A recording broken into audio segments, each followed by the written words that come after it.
Kalau ternyata orang Kristen yang memakai penghormatan lewat gambar, lewat tulang belulang, untuk membantunya lebih beriman, kalau ternyata itu kita anggap sesat, maka Kristen sudah sesat itu sejak 1700 tahun yang lalu.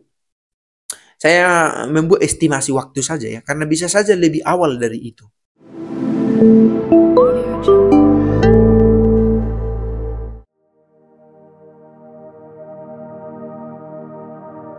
Pace bene, sejak kapan orang Kristen memakai patung, memakai gambar untuk membantu orang Kristen ini sendiri dalam beriman?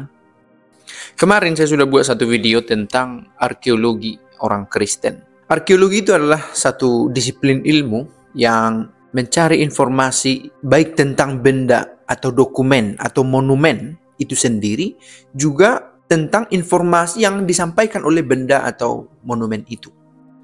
Awalnya ilmu arkeologi ini dianggap sebagai satu cabang pengetahuan untuk menunjang ilmu tentang sejarah gereja, tentang teologi. Tetapi dalam perjalanan waktu, arkeologi kekristenan ini dianggap sebagai satu bidang ilmu yang bisa berdiri sendiri. Tidak harus menjadi penunjang, tidak hanya sekedar sebagai penunjang untuk ilmu sejarah gereja atau ilmu teologi fundamental di dalam gereja. Nah, mengapa informasi ini penting? Kan begini, pertanyaan tadi, sejak kapan orang Kristen memakai patung, memakai relief-relief, memakai lukisan untuk membantu dia dalam beriman? Kalau kita pakai tuduhan, oh kalian sesat karena kalian memakai patung, karena kalian memakai lukisan atau gambar-gambar untuk beriman. Kalau itu kita anggap sesat, sejak kapan orang Kristen sesat? Bila ternyata itu sudah ada sejak awal, bukankah itu berarti memang seharusnya Kristen begitu? Memakai gambar, memakai lukisan, memakai mozaik, memakai patung-patung. Kan begitu ya. Saya mau buat perbandingan ya. Pertama kali saya makan pizza itu di Indonesia. Ada jaringan yang menjual pizza. Pizzanya tebal, toppingnya banyak, ramai. Dan karena itu adalah pengalaman pertama saya makan pizza, maka menurut saya pizza yang baik ya begitu rasanya, gitu ya. Lalu tibalah saya di sini, pizza di Roma. Saya juga lihat pizza di Napoli. Katanya kota Napoli itu terkenal dengan pizzanya yang lebih original. Dan mereka ini mengejek juga kalau pizza dengan nanas, pizza dengan makan pizza dengan daging ayam itu nggak masuk akal. Nah, kadang pizzanya lebih tipis, lebih kering, lebih crunchy, kriuk. Ada jenis itu. Mungkin yang terlalu kering ya di oven karena ada tempat pemasakannya di situ. Saya merasa itu bukan pizza. Karena pizza yang pertama saya kenal adalah yang di Indonesia. Nah, jadi menurut saya pizza Indonesia itu lebih pizza daripada pizza di Italia. Padahal pizza di Italia adalah makanan sehari-hari boleh dikatakan ya. Kita bisa membeli hanya sepotong saja, sepotong kecil, beberapa potong, tidak harus satu lingkaran penuh. Gitu ya. Bisa juga satu lingkaran penuh, tergantung ukurannya juga, beda-beda ukuran. Toppingnya ada yang bahkan tanpa topping, gitu ya. Namanya focaccia.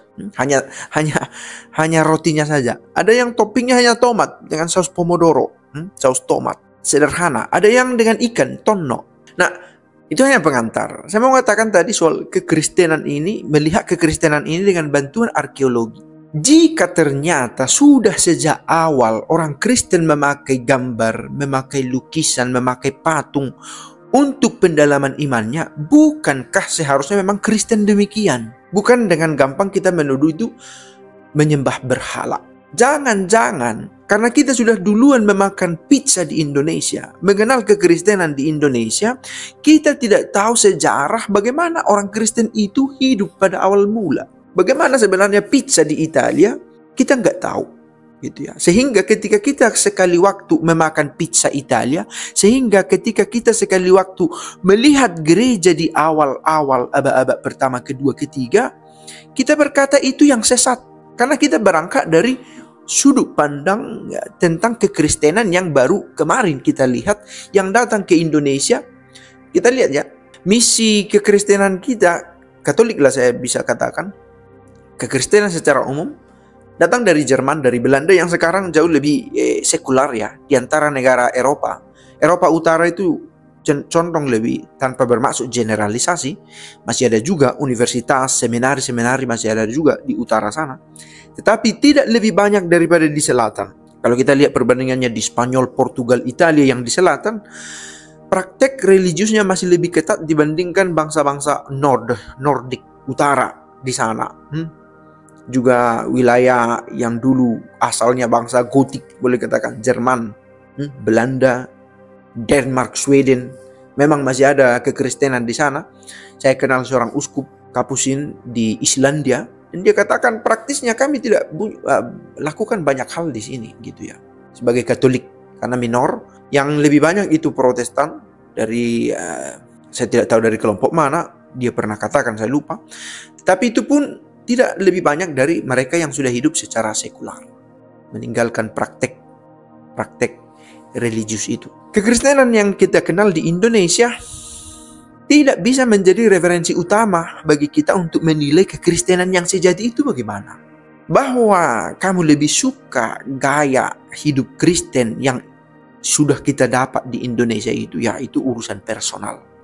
Tetapi menyebut bahwa yang ini sudah palsu, yang sudah sesat, Katolik ini sudah keliru, itu bisa saja pernyataan terburu-buru, karena itu tadi, kita nggak tahu dengan bantuan ilmu-ilmu Kristen itu hidup bagaimana sejak semula. Nah, yang saya katakan ini hanya pengantar ya. Saya sudah juga katakan di video sebelumnya soal kunjungan, syukur atas pengalamannya, kunjungan ke katakombe yang ada di Roma ini. Beberapa katakombe major itu, misalnya San Sebastiano, juga Santa Priscilla. Katakombe Priscilla, begitu dikatakan. Nah, di katakombe Priscilla kita bisa melihat lukisan-lukisan gua, gitu ya. Karena katakombe ini adalah kuburan bawah tanah, macam kripta di bawah tanah. Di bawah tanah itu dibuat lorong-lorong. Kita nggak berjalan itu hanya seukuran 2 orang papasan saja, ya.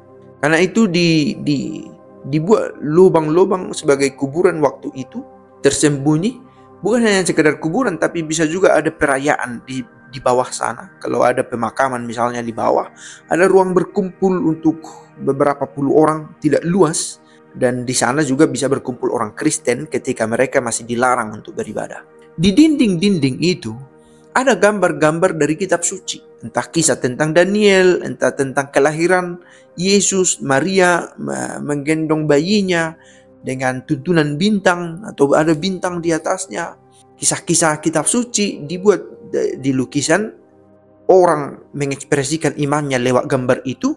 Gambar-gambar sederhana ya. Kita bisa bayangkan gaya seni 2000 tahun lalu. Dan 2000 kurang lebih, atau dari 1800-1700 tahun lalu. Dan orang yang melihatnya juga menjadi ikut serta dalam merefleksikan imannya. Kalau ada, memang agak susah ya. Kalau ada kesempatan berkunjung ke sini, cobalah kunjungi, jangan hanya tempat-tempat yang spot fotonya lebih bagus gitu ya. Karena sayang sekali kalau hanya sekedar berfoto. Ada juga kunjungan ke katakombe yang memang butuh prenotasi ya, dipesan lebih awal supaya bisa masuk ke bawah sana, dan butuh guide. Karena kita bisa tersesat juga di bawah atau panik. Bisa juga panik karena gelap, dingin, aroma tanahnya kuat. Dan saya sudah katakan di dinding-dinding itu ada lubang-lubang di mana di sana disimpan tulang belulang, fosil-fosil, jenazah-jenazah yang kemudian tulang-tulangnya diambil sebagai relikwi. Tulang-tulang ini bisa saja tulang dari orang kudus, bisa saja tulang yang dikuduskan, dalam arti dibawa ke dalam dua-dua, gitu ya. Inilah orang Kristen pertama. Inilah yang benar-benar berjuang karena imannya. Inilah yang rela mati macam-macam. Jadi tidak semua itu martir, tidak semua itu orang kudus. Bisa saja tulang yang biasa, tetapi kemudian karena sudah ikut serta dalam doa-doa umat pada waktu itu, sehingga dianggap penting dalam perkembangan iman umat. Dan itu sudah terjadi abad ketiga, abad keempat kekristenan. Maka kembali ke pertanyaan, kalau ternyata orang Kristen yang memakai penghormatan lewat gambar, lewat tulang belulang untuk membantunya lebih beriman, kalau ternyata itu kita anggap sesat, maka Kristen sudah sesat itu sejak 1700 tahun yang lalu. Saya membuat estimasi waktu saja ya, karena bisa saja lebih awal dari itu, gitu ya. Jadi kalau dengan melihat catatan arkeologis ini, kita bisa tahu sebenarnya hidup kekristenan kita juga tidak lepas dari, tentu tidak bisa lepas dari keyakinan-keyakinan yang memang supernatural, kan gitu ya. Kita percaya pada Allah yang melampaui natura ini, gitu ya. Meski juga bisa memiliki natura ini dalam diri Yesus, tetapi juga melampaui natura ini.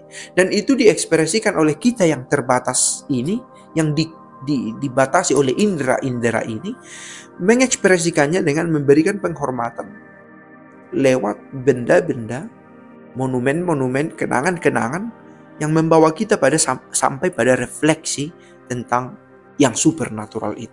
Mudah-mudahan tidak terlalu ribet bahasa saya. Nah, itulah kekristenan dalam perjalanan sejarahnya. Nah, kita tidak melompat mengambil dari kekristenan sejauh kita punya di awal misi kekristenan di Indonesia, bukan. Tapi kita sampai ke akarnya.